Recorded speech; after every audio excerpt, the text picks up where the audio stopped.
Welcome back to some new r/petty revenge stories. I hope you had a great day.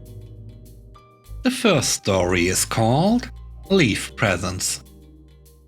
I used to work in a microbiology lab in a hospital. We had a big staff, lots of people coming and going, and the managerial staff were honestly not very good. Most of them had been promoted due to seniority of lab experience and qualifications, and very few had any management training whatsoever. A big issue I had with management was that they'd arrange collections for coworkers selectively.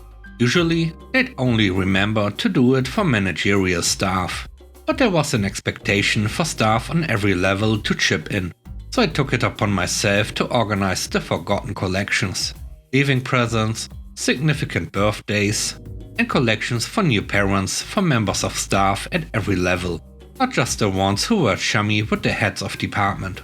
This colleague, I'll call her Linda, was an older woman with a lifetime of experience working for a well-known travel agency that had recently shut most of its branches nationwide. Linda resented being trained by younger staff, even though she had no clue about anything remotely scientific. She was lazy and would refuse to do tasks she found boring, even if they were essential for lab maintenance. But worst of all, she was a bully. She particularly enjoyed picking on an autistic colleague and anyone who seemed vulnerable. This culminated in her trying to make Sarah jump as a prank, after she learned Sarah was particularly jumpy and prone to panic attacks when triggered. Linda thought that people who were triggered were snowflakes and rogue. On a particularly busy day, Linda jumped suddenly at Sarah, who responded in a flight or fight mode, and punched Linda in the face, breaking her glasses and busting her nose. Naturally, Linda couldn't handle the humiliation and the dirty look she received after that. Everyone was unanimously supportive of Sarah. She handed in her notice and found a job as a carer. I had spent a lot of time training her and decided to do a collection for her, as I did for everyone, and I did feel kind of bad for her, even though she was dreadful. While I'd been training her, she told me a lot of her gripes. She didn't like chocolates with raisins or nuts. She didn't like books as gifts, homework. She didn't like when people bought her bathing products, and she thought candles were for hippies. I got a lackluster collection for her, and we got her a leaving card signed by everyone in the department, including Sarah, some fancy chocolate-covered fruit, a gorgeous copy of my least favorite book at school, regifted bath bombs, and incense sticks with a wooden holder tray.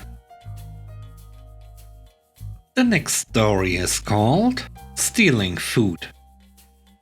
This incident happened many years ago. I was hired in my first job. It was a popular fast food chain restaurant, and although the work wasn't glamorous, my coworkers and the relationships I made there made it worthwhile. We had a few managers. One we'll call Katie. Katie was your typical Karen type of manager, the kind who was never pleased and expressed her disappointment to everyone. Her attitude made it nearly impossible to enjoy work, and we all dreaded being scheduled on a shift with her. Katie usually worked morning shifts, as did I, and I was one of the employees that opened the store and prepared it for service for the day. We were allowed a short break before opening the store, as long as everything was finished and accounted for, understandably. Now, we were not permitted to make food from the store to eat on our morning break, only those who worked in the afternoon and evening. The reason for this was that the computer systems and cash registers weren't active until about 5 or 10 minutes from opening, and we were required to ring in our food and pay the discounted employee price. We were not allowed to make food and then pay for it later, as this could interfere with service, or people would just forget and not pay. The company thought this would decrease theft, to clock out and have another employee take your order and assemble your food, which wasn't an option for the morning opening shift. At least this was Katie's excuse. The other managers always let us eat something in the morning, oftentimes for free. I had a coworker, Carrie, who also usually worked morning shifts with me. I befriended Carrie quickly, a young single mother with an 8-year-old daughter, pregnant with a son.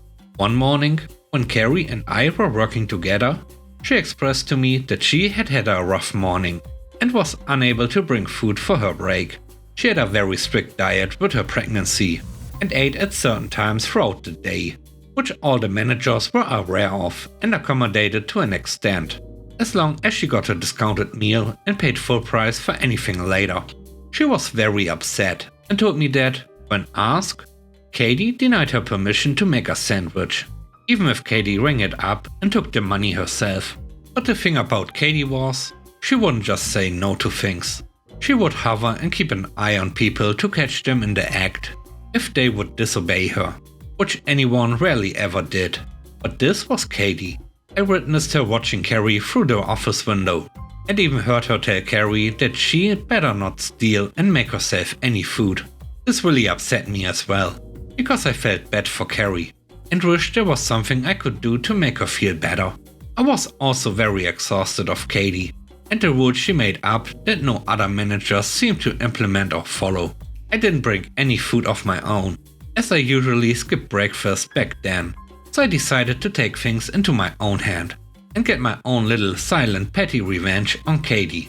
Carrie ended up going outside to her car during her break, and Katie died down in the office.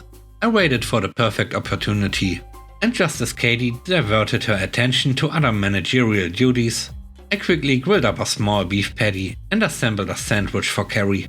It wasn't unusual for me to join her outside on our break, so I took the sandwich and came back inside to use the restroom before my shift. While in the stall, I heard someone come in, rummage through the trash, and start washing their hands. When I exited the stall, it was Katie, who greeted me with, "Where did you put the wrapper?" I just gave her a confused look and told her I didn't eat on my break. A short time after opening the store, she approached Carrie and I both together and told us she knew we stole food, and that we are lucky the cameras didn't catch us, or we'd be fired. I walked away still having a job that day, and I felt good about helping a pregnant person who needed to eat. Katie ended up moving to another store, and things were overall pretty peaceful until I left. The last story is called Demon Spawn Guest. This was years ago. I was serving at a restaurant in the US, and we had this group of 10 or 12 women come in. They were middle-aged, white, wealthy, Karen-esque, but overall fine, except for one of them. Demanding, rude, snapped her fingers when the host was on the phone, the works. At least her friends apologized on her behalf. They sit in my section. Before I can even introduce myself, she cuts me off.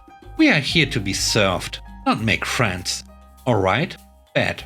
I go around to take drink orders, and they are ordering rosé, Cosmos, martinis, so I ask for all of their IDs, and they love it, telling me how flattered they are and how sweet I am.